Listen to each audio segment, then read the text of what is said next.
അച്യുതമേനോൻ നേരിട്ടും കത്തുകളിലൂടെയും പങ്കുവച്ച കാര്യങ്ങൾ അടങ്ങുന്നതാണ് ജനാധിപത്യ കേരളത്തിന്റെ അച്യുതമേനോൻ എന്ന പുസ്തകം. ഇഎംഎസിന്റെയും അച്യുതമേനോന്റെയും ഇടയിൽ നിലനിന്നിരുന്ന പ്രശ്നങ്ങളുടെ തുറന്നുപറച്ചിലാണ് പുസ്തകത്തിന്റെ പ്രധാന വിഷയം. ഇത് സിപിഎമ്മിന് അപ്രീതിയുണ്ടാക്കുന്നതുകൊണ്ടാണ് പ്രഭാത് ബുക്സ് പുസ്തകം പ്രസിദ്ധീകരിക്കുന്നതിൽ നിന്ന് പിന്മാറിയതെന്ന് ആരോപണം ഉയർന്നിരുന്നു. പ്രഭാത് ബുക്സ് പിന്മാറിയതോടെ മലയാളത്തിലെ പ്രമുഖ പ്രസാധകരായ DC ബുക്സും മാതൃഭൂമി ബുക്സും പുസ്തകം പ്രസിദ്ധീകരിക്കാൻ തയ്യാറായി മുന്നോട്ട് വന്നിട്ടുണ്ട്. CP ജോണിന്റെ നേതൃത്വത്തിലുള്ള CMBയും പുസ്തകം പ്രസിദ്ധീകരിക്കാൻ തയ്യാറായി രംഗത്തുണ്ട്. തനിക്ക് പുസ്തകം പ്രസിദ്ധീകരിക്കാൻ പന്ന്യൻ രവീന്ദ്രന്റെ പിന്തുണ മാത്രം മതിയെന്ന് തെക്കുംപുറം മോഹൻ പറഞ്ഞു. അനീഫ റാവുത്തർ എന്ന് പറഞ്ഞ ആളാണ് പറഞ്ഞത്, ഇതിപ്പോൾ ഞങ്ങൾക്ക് പ്രസിദ്ധീകരിക്കാൻ നിർവാഹമില്ല, ഇത് ഒരുപാട് ഇന്നർ പൊളിറ്റിക്സ് ഇതിനകത്ത് വരുന്നുണ്ട്, ഇടതുപക്ഷ മുന്നണിക്ക് കാര്യമായ ദോഷം ചെയ്യും, അതുകൊണ്ട് തൽക്കാലം പ്രസിദ്ധീകരിക്കുന്നില്ല, നിങ്ങൾ പൈസ തന്നാൽ ഞങ്ങൾ ഈ പുസ്തകത്തിൻ്റെ കവർ ഒഴിച്ച് ബാക്കിയെല്ലാം തിരിച്ചു തരാം.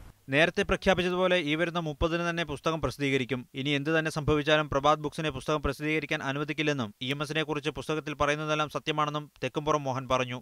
മീഡിയ 1 കൊല്ലം.